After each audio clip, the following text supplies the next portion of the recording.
How's it going, everyone? Welcome back into another episode of the Blow It Up podcast with Jake and Justin. I'm your host, Joe Mensa.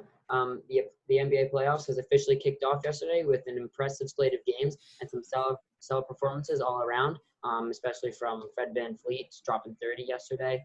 But the most impressive may have been Donovan Mitchell, who dropped 57 points against the Nuggets in their OT loss yesterday. So, Jake, what are your thoughts on Donovan Mitchell's performance and how that could impact the Jazz? I was incredibly impressed with Donovan Mitchell's performance all game. He did make a really big error. It was they were up 4 in overtime, and I think he had an 8-second violation, and it really just killed them. And after that, Jamal Murray went off, and they lost the game. But you can't really say that it's his fault really at all. He had 57 points. He balled out. The problem with Utah is they lost Bogdanovic, who's one of their best players. They lost him. They don't have him. So I thought they were going to get swept by the Nuggets, but they put up a good fight in the first one thanks to Donovan Mitchell. And a lot of people were comparing this to Michael Jordan's game against the Celtics back in like 80, 85, 86, where he scored 63 points and they lost in overtime. You know, they just didn't have enough. And I think that's kind of what's happened with Donovan Mitchell here. In terms of just Utah in general, I just think it always seems like they're a piece away. Like they were a piece away when they were playing Michael Jordan in 97, 98. Now there seems like they're maybe a piece away. It looks like I think Donovan Mitchell is really, really good. He's good on both ends of the floor, but he kind of just needs that second star. Rudy Gobert is a very, very great defender, but he's not giving you much offensively, and he's not really a star. You really need 2 stars in the league today to survive. And I think the Nuggets, man, I think they're going to make some noise in this playoffs. I love that team. They are loaded with depth. I mean, Michael Porter Jr. out of nowhere is now a superstar, really. He's been playing at a really high level in these bubble games. You got Jokic, you got Jamal Murray finally healthy. This team is going to be scary. That team's going to be a good team for a while. I think they're a team that could take down the Clippers in the next round, based on what I've been seeing from the Clippers this season, and especially yesterday's game where the Clippers kind of struggled with a non-Kristaps Porzingis second half Mavericks team. We'll get to that later. But I really like the Nuggets. I think it was a great game to watch. I didn't get to see the whole game. I got to watch the second half, though, which was the most important part of that game because it was really entertaining down the stretch. Definitely, it felt like a playoff game outside of the fans. So it was fun to watch. Yeah, I agree with you. I mean, Donovan Mitchell's performance was pretty good, but what stood out to me was how efficient he was because one of my biggest critiques with Donovan Mitchell is he can get you 50 points, but it's going to take him 50 shots. It's normally what happens. He can drop 50, but it takes him 50 shots. He's just not efficient from the floor. And last night, I believe, I don't know the stats in front of me, but I'm pretty sure I saw he went 19 for 33, which is well above 50%. So when you look at that, that's what really stood out to me. It was just a good shooting and really efficient night for him. And you mentioned Rudy Gobert. The problem with this Jazz team is they're without Bogdanovic and without Conley. And Rudy Gobert is a fine center, but when he's going up against a guy like Jokic can spread the floor. And the biggest thing for Gobert is his rim protection. But if Jokic is spreading the floor, he can't stand underneath the basket. And it leaves them in an awkward spot because now the rim's open when Jokic spreads the floor. And if he stands inside, Jokic will drop threes on him all game. So it puts the Jazz in kind of this awkward situation. And as you can tell, it took Mitchell playing pretty much the best he can play to force overtime and eventually lose. So I just don't see it for the Jazz. I think they're going to lose this series. I think that was probably their best chance at winning a game as long as if Conley returns, maybe they could squeak out a game. I'm not sure how long he's going to miss with the whole quarantine thing with him returning. So I don't know about that. But, I mean, I don't think this Jazz team can even win a game, if we're being honest, because it took Mitchell playing basically at Michael Jordan level to even get them into an overtime loss. I just don't see it being possible. So I think the Nuggets end up sweeping the Jazz there. Actually, I just want to make one final point. I think this would have been a really intriguing series because you got 2 of the biggest home court advantages in the NBA here in Denver and in Utah. So I think it would have been a lot different if we had been able to have fans. But I agree. I think without fans, it's a short series, 4 or 5 games. Yeah, I agree. I also think if Conley and Bogdanovic were playing, it would be a much better series. Oh, well, yeah, obviously. They'd have a true point guard. Yeah, they'd have a true point guard and a good floor spacer because really their only floor spacer right now is Joe Ingles. They need that second guy out there spacing the floor. So if they had them and it was home court, I think this may be the best series in the first round. Yeah, it's definitely going to take a lot for the Jazz to get out of the first round, especially against this good Nuggets team.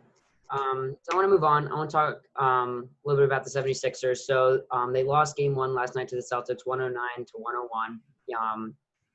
Joel Embiid wasn't really getting the ball much when they needed it. So there's been a lot of controversy about, what needs to change, like coaching or whatnot. So Justin, what do you think needs to change for the Sixers to be able to win the series against the Celtics? It's probably a very unpopular opinion, especially among Sixers fans, but I thought Brett Brown actually coached a very good game last night.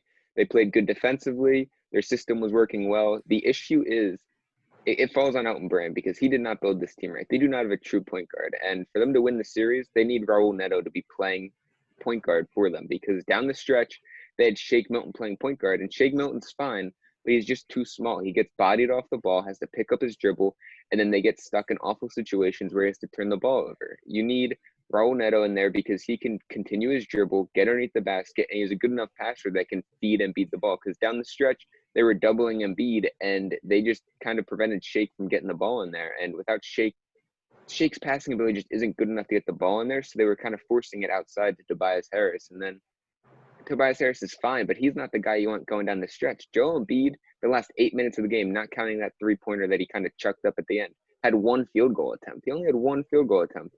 And that's an issue. You need, for the star player of the 76ers, you have to be getting probably 8 attempts in that last 8 minutes at least. That's a minimum.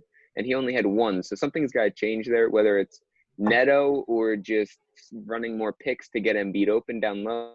Things got to change. But in my opinion, I think Neto is going to be the guy that can kind of fix that for the Sixers because you need that true point guard in there. Without Ben Simmons, you do not have a true point guard that can get the ball to Embiid. So I think Neto needs to start playing more. Well, actually, I do put a little bit of blame on Brett Brown. I'm not the 76ers. I don't know what the game plan was. Maybe part of the game. I really thought that the game plan heading in at the start was fantastic. And B got the ball like 5 or 6 straight possessions and was scoring at will. And I was like, Embiid's going to score 50 in this game. Early on, he had like 13 points in the first quarter or whatever. And then after that, for some reason or whatnot, the Sixers just forgot to give him the basketball. And when Embiid got the basketball, he kept passing out of situations, it was really angering to watch. And then when you look at the final box score and you see 15 shots from Joel Embiid, what? Like, how does that even happen? I think Josh Richardson took more shots than Joel Embiid. That's ridiculous. Like, Joel Embiid should be shooting the ball at minimum 20 times in these playoff games against these Celtics who really have nobody who can stop him. So for me, that was just – I couldn't believe what I was seeing.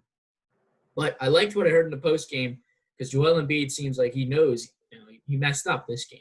He knows that he needs to take control of the basketball more, whether that's changing the game plan or going away from the game plan. Regardless of what Brett Brown says, that ball should be in Joel Embiid's hands way more than it was, especially in the low post where they threw everybody in him. They threw Tice, they threw Cantor, they threw that other guy, number 44. I forget what his name. Yeah, they threw Williams at him, and it was pretty obvious Joel Embiid was going to dominate whoever was on him. But for some reason or not, it didn't seem like the ball was getting into him enough. And when sometimes he got it on the block and then would pass it out, and it's like, take him in. You got a one-on-one matchup right there. Instead of trying to hit. The problem with the Sixers all along, and we all agree to this, is we don't have any outside shooters to complement Embiid. So he's passing out to guys like Richardson, Matisse Thybulle, who I'd love, but isn't a great three-point shooter right now. Shake Milton, guys who aren't really shooting three at a too high of a clip. I think who else was out there? Alec Burks played really well yesterday, but again, we got no three-point shooting. He's passed outside the turnovers. Yeah, and there were so many turnovers. There was like 16 in the first half or something like that. Mm-hmm. You can't win a basketball game like that. It was shocking that the Sixers were in this game. We were shooting so well in the beginning of the game. That's why we were staying in it. We were like 7 for our first 8. But you could tell with 16 turnovers in the first half, you really can't come back from that, especially you also got Jason Tatum on the other side of the floor who was playing. Honestly, I've watched a lot of Jason Tatum games. That was some of the best, most dominant I've seen him look in a game. Of course, he's had some bigger scoring games, but this was a big playoff game, and he was playing really well, really efficient. So hands down to Jason Tatum for that great game. But it was just so annoying to watch. We saw him beat earlier in the season play these Celtics and score, 35 points and get 18 boards. He only had 26 yesterday. The rebounds, he was fine. He had 16 boards, but he should be scoring well over 30 in these games. So if the Sixers are going to have any shot in this series, if we're going to have any shot, it's going to have to be Embiid scoring 35 plus. There's no way that we can expect to win this game based on Alec Burks, Josh Richardson hitting outside shots. It's just not going to happen. It has to be Joel Embiid. He literally said after the game, he has to carry us. It's true. He has to carry us without Ben Simmons. So, and I mean, I hope it can change. I don't think it will. I'm kind of coming to terms that the Sixers team is just, you know. Well, I think when you look at the game, it actually was kind of promising for the Sixers because honestly, they really couldn't have played much worse. They're never going to have that many turnovers again. And honestly, I don't think Jason Tatum plays that well again because Jason Tatum probably played his best basketball game of the season. He just couldn't miss, and everything was falling no matter what he took. The biggest thing to me was the difference between how the Celtics run their organization and the Sixers run theirs because for some reason, most of the NBA does this. The Celtics do it a lot. They just are dominating with good perimeter playmaking and perimeter shooting. And the Sixers don't have either of those. They went totally opposite. They went big men, which is fine, but you still need a perimeter guy that can create plays, who has good playmaking ability, and a guy that can shoot. And Shake Milton's a guy that can shoot. Alec Burks is a guy that can shoot. But, like, you still need another sharpshooter. And none of those guys can play make. None of them can create their own off the dribble move and create space. Like, none of those guys are really good at that. So I'm just concerned about how the Sixers built this team because, like, most of the NBA is a guard heavy. Most of the NBA teams are guard heavy, and the Sixers just aren't that. They don't have the depth there. And even with Ben Simmons at point guard, he doesn't give you the shooting. So it just doesn't. It looks awkward when you watch the Sixers, and I think they really need a guy like Neto. Isn't good, but I really want to see him play because he is a true. He's a true point guard. He's a true point guard who has some handles and has good vision out there. He can pass and he can hit the occasional jumper when he needs it. Now his defense is a little weak because he's undersized, but at least he can be a true point guard out there, and that's what the Sixers need because they need a guy that can create and get the ball in Joel's hands down the stretch. And Shake Milton and Alec Burks are not that guy. Yeah, I agree. I mean, it's the Sixers with Ben Simmons were a better team than they were now because Ben Simmons gets a lot of fast break points, and that's what the Sixers relied on a lot for points. And now there's no real fast break at all. We don't have Ben Simmons, even though he plays power forward, small forward defensively, he's actually the guy who's bringing out the ball a lot because he knows how to pass. He knows how to run the offense. We don't really have that in Shake. No offense. Shake's more of, in my opinion, I've always compared Shake kind of to Lou Will. He kind of creates his own shot, sits in the corner, sets up threes. He's not a point guard. He's a shooting guard. You know, let's be honest here. And Josh Richardson's a 3-and-D wing, so he's not really a ball handler either. I mean, Tobias Harris, for Christ's sake, was bringing the ball last night in the first quarter. I couldn't believe what I was seeing. But, you know, I agree. Maybe Neto will be a little bit better at point guard. The problem with Neto, like you said, his defense is so bad. It's like he's gonna get killed by Kemba Walker out there. But you know, what he gives you on the offensive end might be a little bit worth it if you can figure out how to guard Kemba with him on. But you know, we'll see.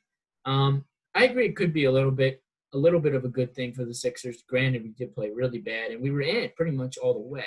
But I'm just concerned. Hayward's out for the rest of the series. He's out 4 weeks now, so that's good for the Sixers. It's good for the Sixers. My concern is just if Embiid doesn't take over, like because he didn't take over in Game 1. I thought he was for sure going to take over yesterday. If he doesn't take over, I don't think it matters if Gordon Hayward's out there. We won't be winning these games. But if he does decide to take over, please, Joel Embiid, please take over in these games because there is no one who can stop him on that Celtics team. I mean, he's going to be fouling out guys. If he played like he did in that game in November, he's going to be fouling out guys and scoring 35 plus. So that's the Joel Embiid we need, or the Joel Embiid that we've seen before, just not yet in these playoffs. Really in a while. I haven't seen the best Joel Embiid in a long time.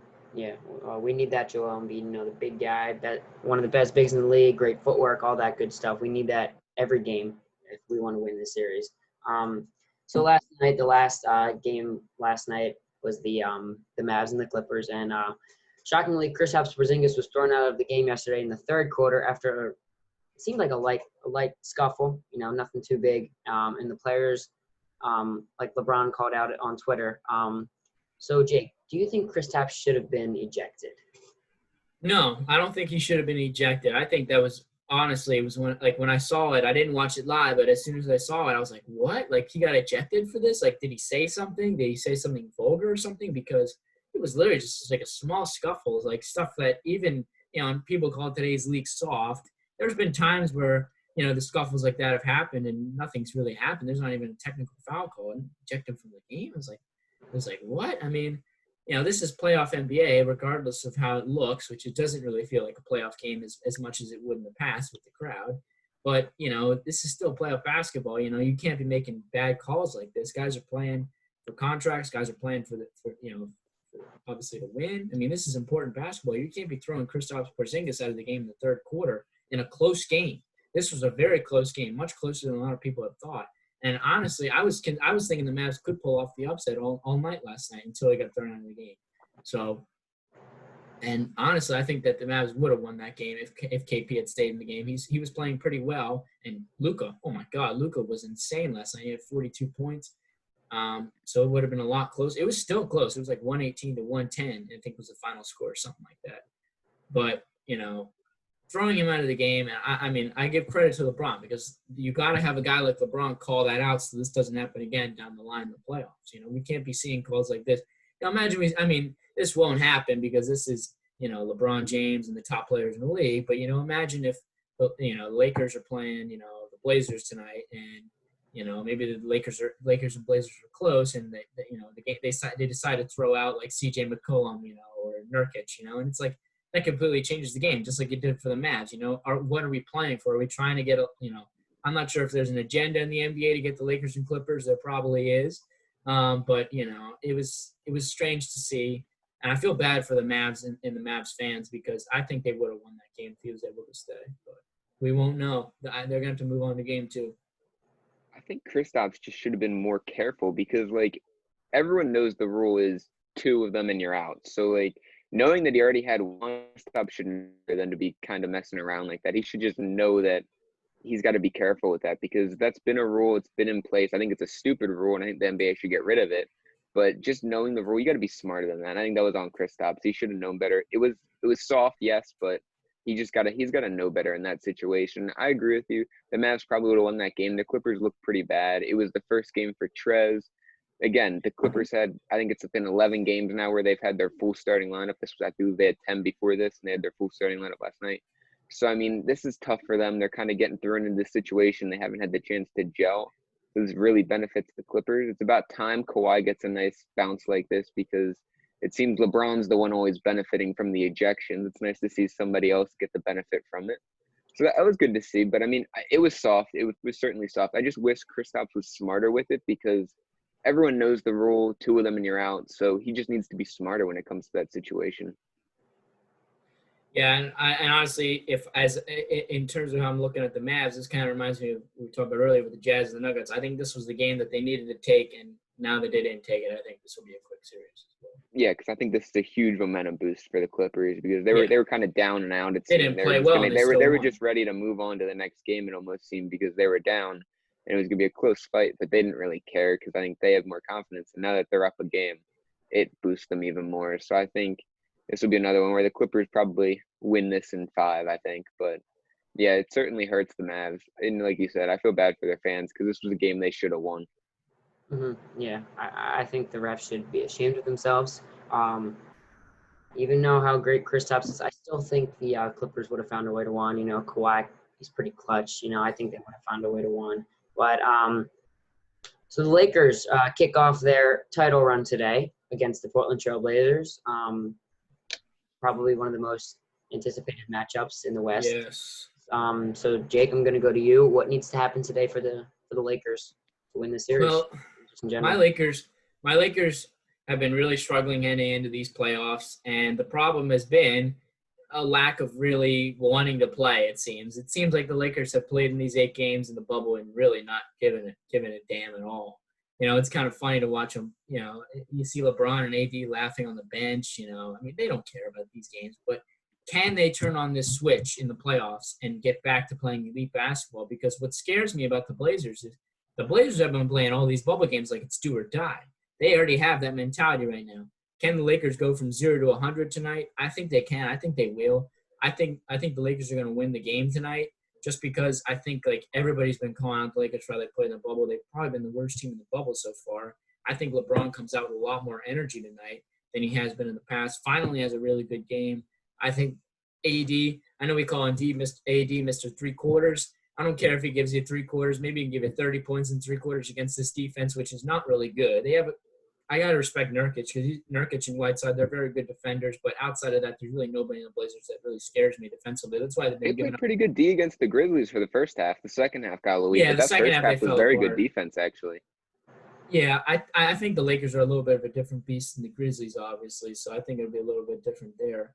It's going to be a high-scoring game because the Lakers, they've been giving up a lot of points, too, in these bubble games. Without Avery Bradley, without Rajon Rondo, got veterans who can come off the bench and play solid defense against the guards, which is what the Blazers are the best at. They got Gary Trent, they got Damian Lillard, they got C.J. McCollum. They got a lot of guys who are gunning it from three-point land.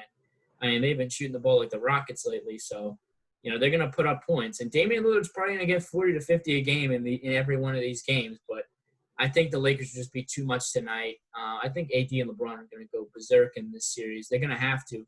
But if I had to think what's going to be key for them to win, they need Kuzma to step up.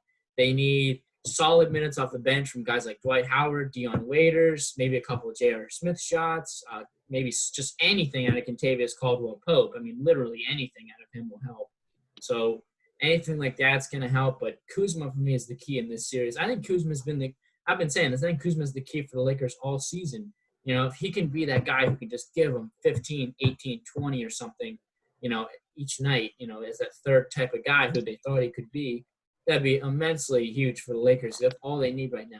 They just need somebody to step up and score a little bit, outside of LeBron and AD, because it was Avery Bradley. He was that guy, and he was turning into that guy before the shutdown, and now he's gone.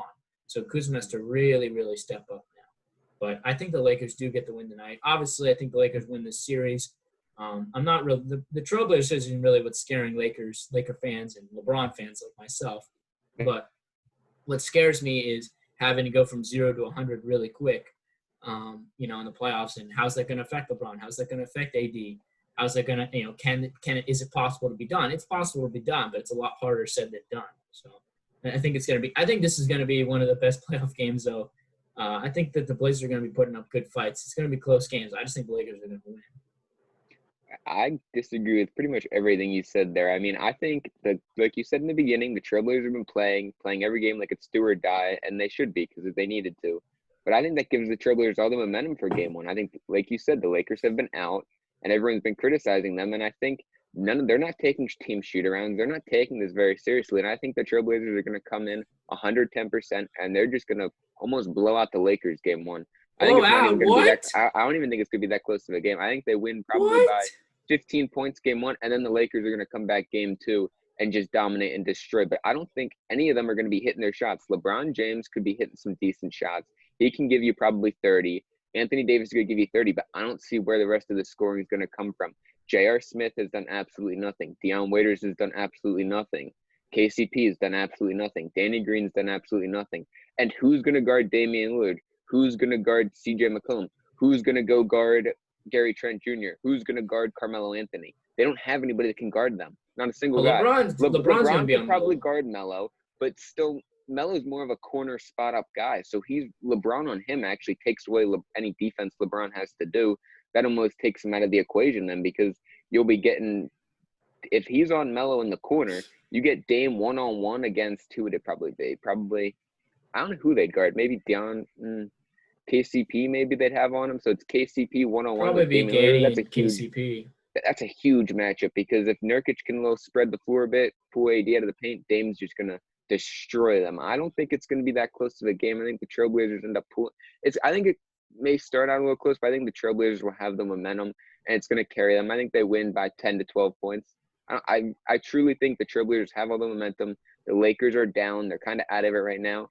But after this game, after they get destroyed almost, I think they're going to come back hard game two. And I think that's going to bring a Lakers win. And I think it's just going to be a good, hard-fought series. It's going to go back and forth almost each game to the point where it goes 7 games. It's going 7 games. I don't know if the Trailblazers could pull it off, but it's going 7 games. You don't think it's going to go far? You think, what, Lakers in 5? I got Lakers in 5. But these Trailblazers don't really scare me at all. The defense, and think about it. If the Lakers, I'm guessing the Lakers are going to play a lot better in these playoffs, and the Lakers in the regular season were a far better team than the Trailblazers. Throwing Nurkic in that equation, it's a little bit closer. I think these games will be close. You remember last year's Trailblazers Warriors Western Conference Finals? It was a 4-0 sweep, but all the games were close. I just think it'll be like that.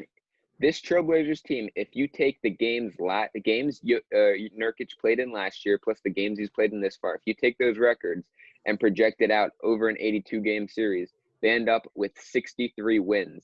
The Lakers project their season so far into 63 games. That puts them at, I believe it was 61 wins. So the Trailblazers would have actually ended up with more wins than the Lakers. So I honestly think this is basically if Nurkic was healthy, I think this would have been the second seed in the West. I think they would have finished better than the Clippers this year if Nurkic was healthy. I don't know about that. I think if Nurkic was healthy, they're 3, 4, 5, but I don't think they're better than the Clippers. Now, granted, the Clippers were pretty bad this year because they didn't have anybody. Yeah, they didn't take the regular season. The Trailblazers would have been the number 2 seed. I just, regardless of what seeding is there, that didn't happen. And the Blazers are still, I think, yes, we've seen them win these games in the playoffs, but it still doesn't – you still, they've only had 8 or 10 games to really get Nurkic in. I'm sure Nurkic's not at 100%. Maybe the whole season like last year where the Blazers were running that run when Nurkic was healthy, until the playoffs when he got hurt. But he was healthy and they were playing really good basketball. But I just don't think we're going to get that Nurkic quite yet. I don't think he's quite there. And Nurkic that's been dropping 20 and 20 almost every game isn't 100%. I'd hate to see what 100% Nurkic is then because he'd be dropping 40 and 40 then. If you think 20 and 20 isn't 100%. He did play great. I'll give him. He did play really well in that playing game, especially. He's been doing that. He's been averaging over 20 points, and he's been getting around 15 boards a game. But I hate to see what 100% Nurkic is then. If you don't think that's 100%. The Blazers get the second seed. So what? I still don't think the two best teams in the West will be the Lakers and the Clippers, and I think those two teams are far and ahead of anybody else in the league right now, or anybody else in the conference, I should say. So that's why I'm saying 5 games. I think it'll be 5 games. I think the Blazers will sneak out 1 game. I think the games will be close. No blowouts. Dame's going to put up probably 40 points. I'll say LeBron puts up around 30. And I think AD and Nurkic I think AD will probably score about 10 more points than Nurkic. AD will probably have 35. Nurkic will probably have 25. So I think those two players kind of cancel each other out. But then I'm taking Melo, CJ, and Gary Trent Jr. over anybody else on the Lakers roster now. I think they just have more depth than the Lakers. So that's why I'm giving the advantage. Has been playing really well in this bubble. So is Gary Trent Jr. has been the best shooter in the bubble. CJ has been dropping, other than he had 1 bad game. Outside of that, CJ has consistently been dropping over 18 points. And when you look at Melo's been playing great. I don't think Trent Jr. is going to continue what he's been doing. This is kind of out of nowhere for him. He's shooting 44% from 3, pretty ballistic. I think he's going to come back more neutral in this playoff. But if he doesn't, then that could be a swinging factor. But I think that obviously we're going to see some normalcy here. And the Lakers defense, even without Avery Bradley, is better than what they saw from the Grizzlies, better than what they saw from the last few games.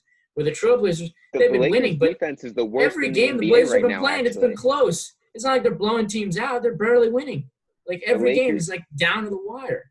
The Lakers had the second best defense in the NBA before the bubble. That was with Avery Bradley. Now without him, they have the worst ranked defense in the bubble. So, yeah, that's a big factor into not caring for the games, though, as I was saying. I think the Lakers playing they were trying in the beginning. And they beat the Clippers in the first game. Yeah, so the battle starts tonight as the Lakers take on the Blazers at 9 o'clock. So we'll be looking to see how really good this series plays out. Going to move on now. So usually in the NBA playoffs, sometimes you'll see an upset of some sort. A team that's just not as good as one team taking over in the series. So the Pacers play tonight at 4 o'clock against the Miami Heat. And shortly after that, the Thunder play the Rockets at 6:30. So with those two matchups, Justin, who do you think has a better chance to upset, the Pacers or the Thunder? I got to go with the Indiana Pacers. They've been playing well. They beat the Heat in the final regular season game. I think they have momentum. I think Oladipo's been playing lights out since he returned. He was playing really bad before the bubble, but now that he's entered the bubble, he's back to his normal self. He's been dropping a lot of points. Been a good playmaker, so he's been solid for that team. Brogdon's healthy now, so that's good. They're still missing Sabonis, that's why I worry. If he was healthy, I would have the Pacers winning this series for sure. But, compared to the Thunder, I believe, are still without Dennis Schroeder, so that hurts them a bit there. And I just think the Rockets are a much better team than the Miami Heat are. The Miami Heat are good, but they're still so young. They really only have Jimmy and Bam. They don't have the quality, in my opinion, that the Houston Rockets do. I think the Rockets are just a better team. So I do have to give the advantage to the Indiana Pacers in this situation. I think they have a better chance at a first-round upset. But honestly, I don't think either of those teams do upset them. I do think the Heat and Thunder and Rockets win their series. I'm kind of with Justin in the fact that I'm not 100% certain that these upsets will happen. I don't think that they will. I think the Rockets, even without Russell Westbrook, should win the series. But if I had to pick one of these two teams who I really thought could pull off the upset for me, it's got to be the Oklahoma City Thunder. First of all, what team has surprised us the most this season? The Oklahoma City Thunder. They came in with a 0.2% chance of making the playoffs, and they ended up as the 5th seed, right? I think it was, the 5th seed because the Rockets. They're 5, yep. Yeah, the Rockets were 4. So I kind of think it's amazing what they've done this season, but also I really like this team. I mean, they got Shai Gilgeous-Alexander, Chris Paul, who's had arguably you could say Chris Paul has kind of been an MVP candidate this season, not like a top 3, but a top 5, top 6 candidate this season for what he's done. I mean, I love off the bench. You got Dennis Schroeder. You obviously got Steven Adams in there. Danilo Gallinari, who's been really solid. This is a good team, and they got a lot of first-round picks in the future. So watch out for the Thunder come in the future.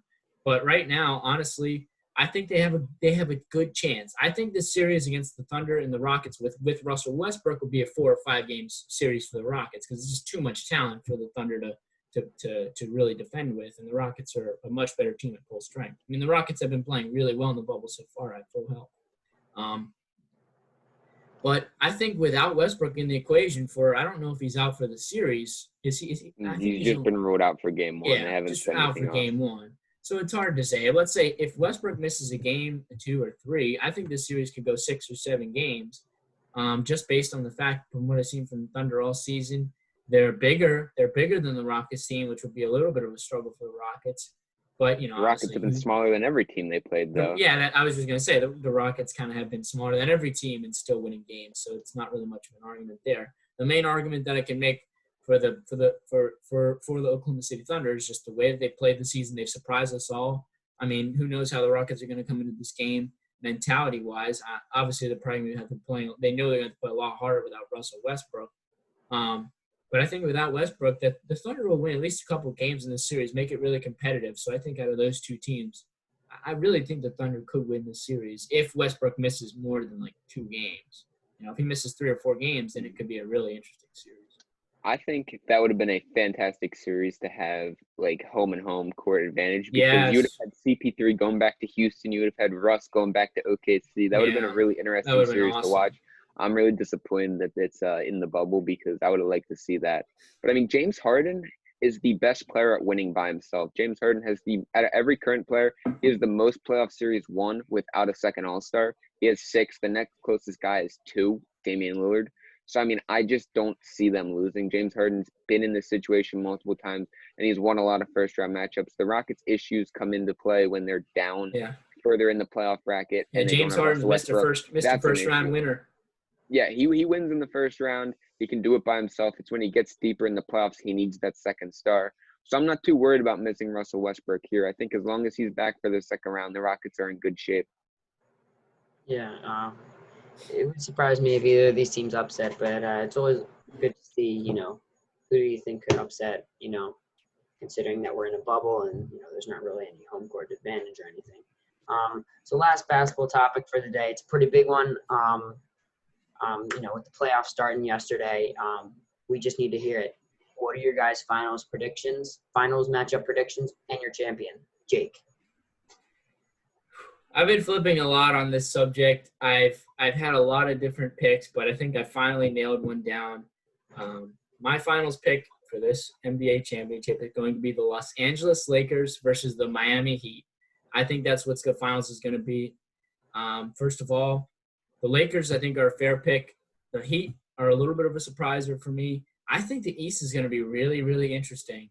I think the East is going to be really, really interesting because we haven't seen much from the Bucks. Really, they play pretty bad in this bubble. The Raptors, they're going to be tough. I think the Raptors are actually going to really, really win that second round series against the Boston Celtics. I think they're going to be the Eastern Conference Finals. And I think that the Miami Heat upset the Milwaukee Bucks. I really like the way the Heat were crushing them, a week or two ago, without Jimmy Butler and without Goran Dragic in the game.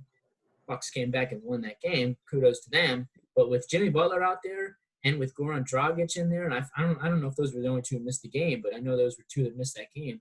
They would have held on to that lead for sure. And I think without being able to play in Milwaukee, which is one of the tougher places to play in the NBA, it's a huge disadvantage for Milwaukee. We all know Giannis's mentality has been really strange. I mean, he headbutted more to Wagner already. Like, where's his head coming these playoffs? Like, it's obviously not quite clear focus right now. So I think the Heat could surprise the Bucks in that second round. I think they will. And then I think once you get there, I really like them against the Toronto Raptors because they're outside shooting with Duncan Robinson, Tyler Hero, and Jimmy Butler's playmaking, and Bam Adebayo. They're young. They don't have a lot of playoff experience, but Jimmy Butler is one of those guys who really motivates his teammates. We saw it in Philadelphia. We probably would have went to the finals if we were one unlucky bounce away. So Jimmy Butler's a winner, and I love Jimmy Butler. I wish he stayed in Philly. And I think he's heading to the finals this season against the Lakers. And I think the Lakers win in 6 against the Heat, if I had to predict right now. That's just a terrible prediction. I can't lie. That's just awful. The Heat may not even make it out of the first round. You're predicting them to win the championship. That's just terrible. Out west, there's a lot of teams out west that could really win this. I think the Lakers, got the Clippers, maybe even a sleeper team like the Rockets. I don't know. But I'm going to go with the Toronto Raptors in the East. I think they're coming out of the East. I think they're almost a lock now. I think their defense is just incredible. The Bucks are way out of it. The Sixers are going to be out. They don't have Ben. Celtics, I don't think they can keep up with the Raptors defense. I think the Raptors defense will be all over them. I think the Pacers actually may upset the Heat in the first round. So I don't think that will work. And then out west, it's tough. I don't see the Lakers winning. It's either going to come down to the Clippers or the Rockets finals. And I do think the Clippers hang on. I think the Clippers are the champions. I think they advance in the Western Conference Finals to the finals, and they win the whole thing. I think they take care of the Raptors in 5. I think Kawhi's extra motivated to beat his old team. I think they win that pretty easily. So I think Clippers in 5 in the finals over the Raptors is my prediction. Lakers in 6. Lakers in 6. Regardless who they're playing, Lakers in 6. I think it's going to be the Miami Heat. If it's not the Miami Heat, I think it could be the Raptors, who I think are really underrated. I got Raptors and Heat in my Eastern Conference Finals. I just got the Heat surpassing them probably in 6 or 7 games. Yeah, not bad. I like your guys' predictions. Jake, you kind of surprised me there with the Miami Heat pick coming out of the East. Not going to lie. Thought you were going to be riding with the Boston Celtics like you have been all season. But we will definitely see. So last topic of the day, we're going to actually talk a little bit about the MLB. So shortstop of the Padres, Fernando Tatis Jr., has been going off lately. He's been absolutely incredible. The best shortstop in baseball right now, hands down. And, he's been amazing. He now leads the MLB in home runs. But last night he got into a little controversy as Tatis hit a grand slam on a 3-0 pitch while the Padres were up 7 on the Rangers. And after the game, the Rangers manager, Chris Woodward, said he didn't like it and thought that he broke an unwritten rule by swinging on a 3-0 pitch when they were up by 7 runs. So, Justin, should Tatis be swinging on a 3-0 when they're up 7? Absolutely. I don't understand why he is angry. I mean, we've seen teams time and time again blow big leads. And maybe it's just because I'm a Phillies fan and I see the bullpen blowing games all the time. But if you're up 7-0, I don't care. I want you swinging I want to score as many runs as I can. I don't think that's really an issue. There's no unwritten rule that you can't swing at a 3-0 pitch. If I'm the batter, I'm swinging all the way. I want as many runs as I can. So I agree with Tatis Jr. I don't think he actually went out there and apologized for it, and I think that's crazy. He apologized for swinging at a 3-0 pitch when they were up 7 runs. But the Astros don't have to go apologize after they cheated. Like, that's just crazy. Baseball is such a mess right now. It's pretty crazy. But here's the funny thing.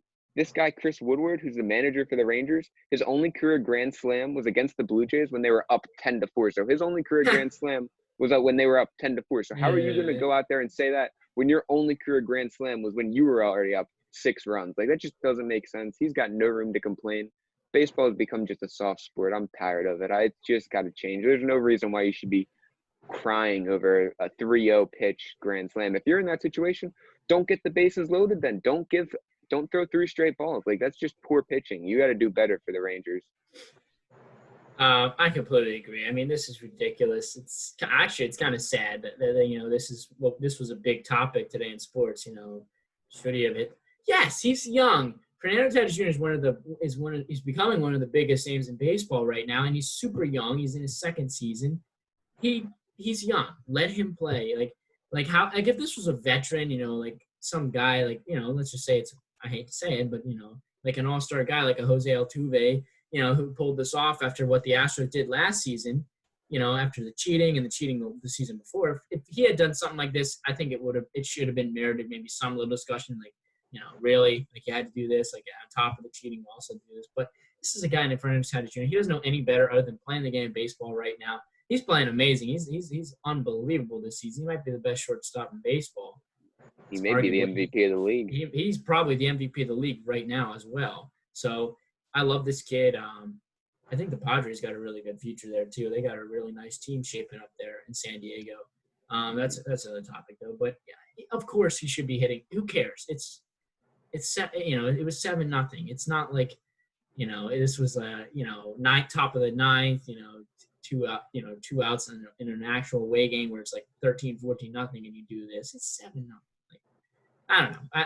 Maybe it's because of the times everybody's a little bit on edge, but it seems ridiculous to me that this would actually warrant somebody getting upset. In fact, didn't the Padres manager also got upset? He was also upset about this, right? Or something. He said something like maybe he shouldn't have done it or something, at least from what I saw. Yeah, they were being all apologetic about it, which is so unnecessary. There's nothing wrong with it. He's up there 3-0. He should be swinging. I mean, maybe it's just the Phillies fan to me that I've seen so many blown leads. Like we what was it? I think it was 13-3 or something like that. We were up like 10 runs and we ended up winning 13-10 or whatever it was. Yeah, we nearly blew the Braves, I believe. I think it was the Yankees. I want to say it was the Yankees. It was the Yankees.